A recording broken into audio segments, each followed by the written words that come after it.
મસ્કા ખાતે આધુનિકીકરણ પામેલ ક્રાંતિ તીર્થનું લોકાર્પણ કરતા મુખ્યમંત્રી ભૂપેન્દ્રભાઈ પટેલ કચ્છના રાજવી પરિવારે 12,000 એકર જમીન વન્યજીવોની રક્ષા માટે રાજ્ય સરકારને સોંપતા મુખ્યમંત્રીએ તેમનો આભાર વ્યક્ત કર્યો। Story report by Paresh Joshi, Mandvi. આપવાનું આજે વધુ એક નવી ભેટ આપવાનું રાજ્ય સરકારે નક્કી કર્યું છે।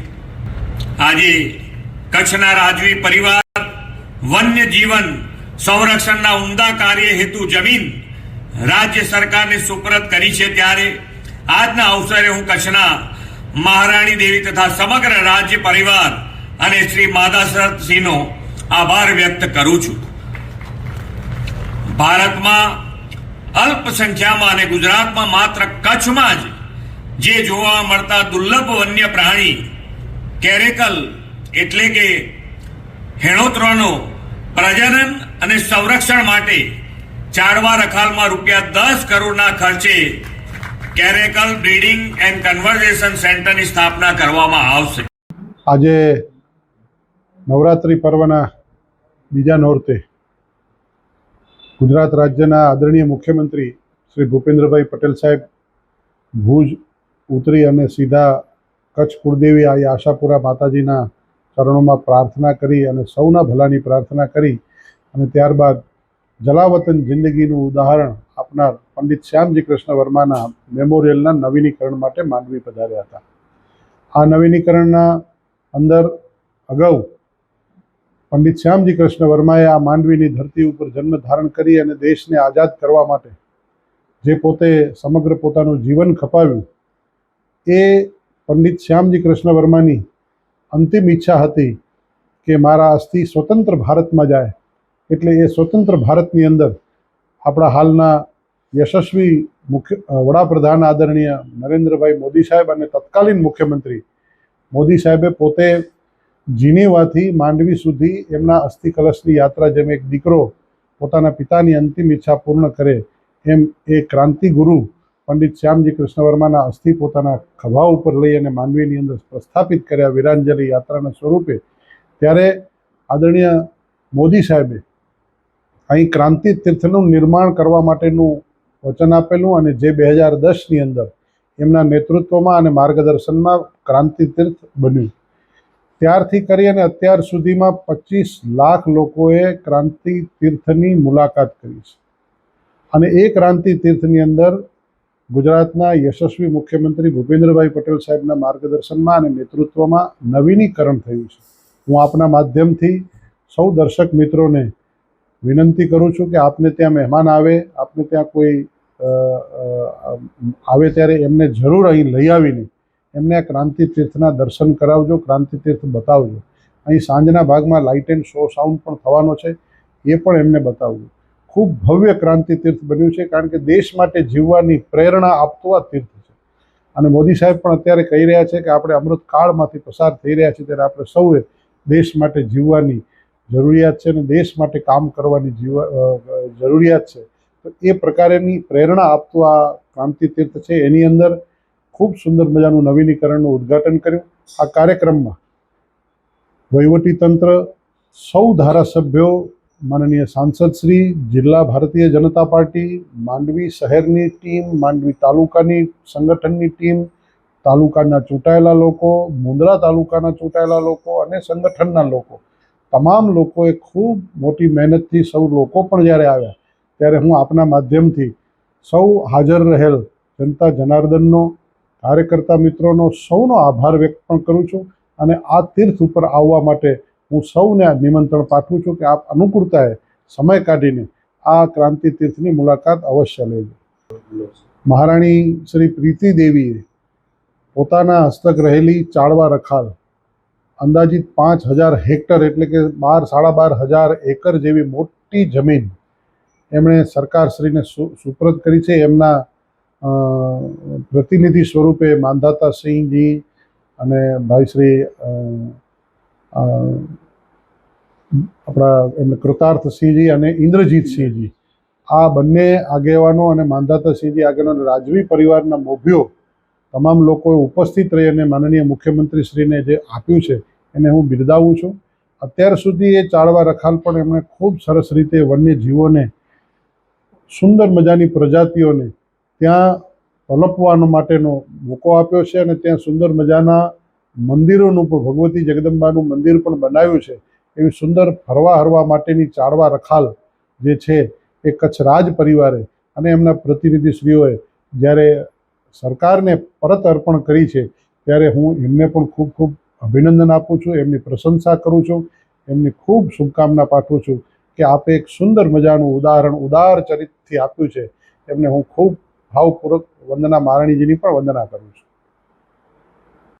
વધારાની અંદર આપણા મુખ્યમંત્રી આદરણીય ભૂપેન્દ્રભાઈ પટેલ સાહેબે જે ચાળવા રખાલ સરકારને પ્રાપ્ત થઈ છે એમાં 10 કરોડ રૂપિયા જેવી માતબર રકમ હેણોતરાના સંવર્ધન માટે, આપણે ગુજરાતી ભાષામાં એને હેણોતરો કહીએ છીએ, એ હેણોતરો નામનું જંગલી બિલાડી પશુ જે છે એનું સંવર્ધન થાય. કારણ કે દરેક પ્રજાતિ એ કુદરતે નિર્મિત કરેલી પ્રજાતિ છે અને એ પ્રજાતિ ક્યાંક ને ક્યાંક કુદરતનું કામ કરતી હોય છે. તો એ પ્રજાતિ નામશેષ થઈ રહી છે, લુપ્ત થઈ રહી છે.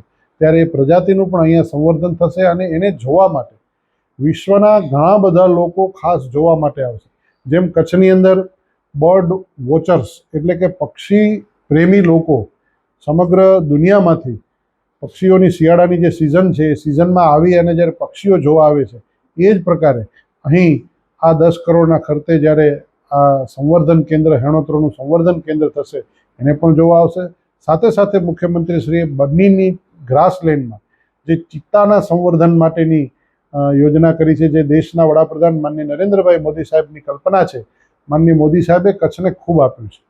અને એ ચિત્તા માટેનું પણ જ્યારે બન્નીના ગ્રાસલેન્ડની અંદર સંવર્ધન કેન્દ્ર થશે, ત્યારે લોકો માટે પ્રવાસનનું એક વધારાનું આકર્ષણ, અનેક પ્રવાસનની ભેટો આપી છે. એ પૈકી આ માનનીય મોદી સાહેબ અને માનનીય ભૂપેન્દ્રભાઈ પટેલ સાહેબ, આ ડબલ એન્જિનની સરકારનો પણ હું જનપ્રતિનિધિના સ્વરૂપે આભાર વ્યક્ત કરું છું.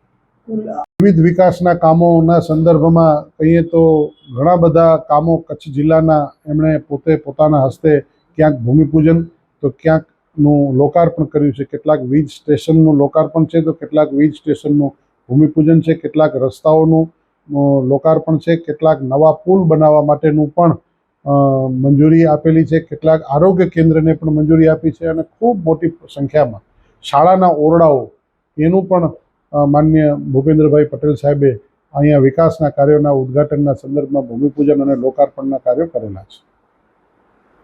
કરીને આજના દિવસે એમાં પણ નવરાત્રિ પર્વ આપના માધ્યમ દ્વારા કચ્છના મહારાણી પ્રીતિદેવી વતી હું આપ સર્વને નવરાત્રિની શુભેચ્છા આપું છું અને માના ચરણોમાં વંદન સાથે આજે કચ્છના મહારાવશ્રી અંતિમ મહારાવશ્રી પ્રાગમલજી ત્રીજા જે એમનું સપનું હતું એ સાકાર થઈ રહ્યું છે. ખાસ કરીને આપ પણ જોયું હશે કે કોઈ પણ જગ્યાએ કોઈ જમીન હોય, સરકારી હોય કે પ્રાઇવેટ જમીન ઘણા વર્ષોથી પડી હોય તો આજે કોઈને કોઈ કબજો કરતા હોય છે. પણ કચ્છના મહારાવશ્રી પ્રાગમલજી ત્રીજા જેમને આ એક એમના દાદાશ્રીએ એમને જ્યારે આ ગિફ્ટમાં આપેલી હતી અને એમને સાચવી છે અને આજે એક મા એક બાળકને સાચવે એ રીતે સાચવેલી કચ્છના મહારાવશ્રીની આ ધરા આજે કચ્છના સીએમ શ્રી સાહેબને, ભૂપેન્દ્ર પટેલ સાહેબને આજે સોંપવામાં આવી. આ સપનું કચ્છના મહારાવશ્રીનું હતું. એ સપનું પૂર્ણ કરવા કચ્છના મહારાણી પ્રીતિદેવી આપણા સૌના સવાયા કચ્છી એવા નરેન્દ્ર મોદી સાહેબ સાથે ચર્ચા રચના કરી અને આ જમીન કચ્છના મહારાવ સાહેબના નામે અને એક પાર્ક બને અને હંમેશા આ જમીન ઉપર આ જંગલ જેવું રહે અને કચ્છમાં જેમ નરેન્દ્ર મોદી સાહેબ આપણા વડાપ્રધાન છે અને સવાયા કચ્છી એક કચ્છમાં એકને એક મોરનું પીછું ઉમેરતા રહે છે, એમ આ એક નવું પીછું ઉમેરાશે અને કચ્છના લોકો ટુરિઝમની રીતે એમાં આગળ આવશે અને રોજગારી પણ પાડશે.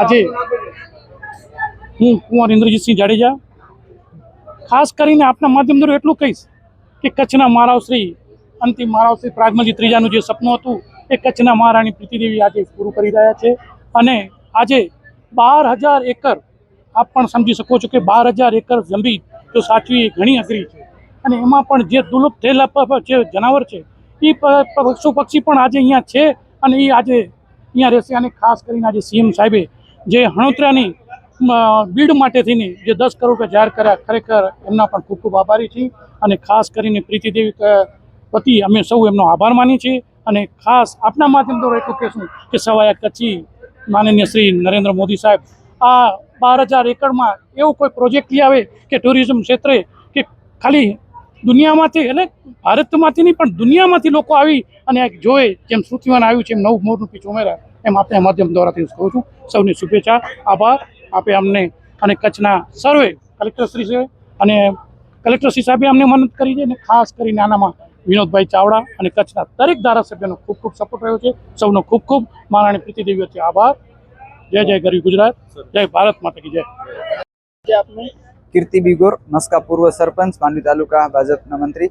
અને મસ્કા માંડવીની પવિત્ર ભૂમિ ઉપર માંડવીના સપૂત પંડિત શામજી કૃષ્ણ વર્માની અસ્થિઓ જ્યારે જીનીવા હતી ત્યારે આપણા દેશના હાલના યશસ્વી પ્રધાનમંત્રી અને તત્કાલીન મુખ્યમંત્રી નરેન્દ્રભાઈ મોદી સાહેબ પોતે 55 વર્ષ પછી જ્યારે અહીં અસ્થિ લઈ આવ્યા અને ક્રાંતિ તીર્થનું નિર્માણ કર્યું, મેમોરિયલ બનાવ્યું, ત્યારબાદ એના નવીનીકરણ પ્રસંગે આજે લેઝર સાઉન્ડ એન્ડ શોનો આખું જે લોકાર્પણ પ્રસંગે ગુજરાત રાજ્યના મુખ્યમંત્રી શ્રી ભૂપેન્દ્રભાઈ પટેલ સાહેબના વરદસ્તે કરવામાં આવ્યું.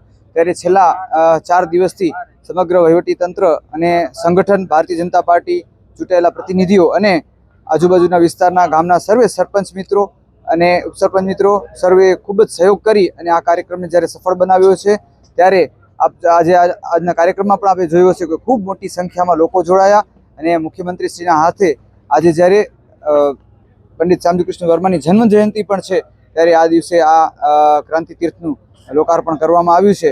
ત્યારે આપ સર્વેનો આપની ચેનલના માધ્યમથી ઉપસ્થિત સર્વે પ્રજાજનોનો, સર્વે લોકોનો, પાર્ટીના હોદ્દેદારોનો, સંગઠનના ચૂંટાયેલા પ્રતિનિધિઓનો સર્વેનો આભાર માનું છું અને સર્વે ખૂબ મહેનત કરી અને ખૂબ મોટી સંખ્યામાં અહીં લોકો ઉપસ્થિત રહ્યા એ બદલ સર્વેનો આભાર વ્યક્ત કરું છું.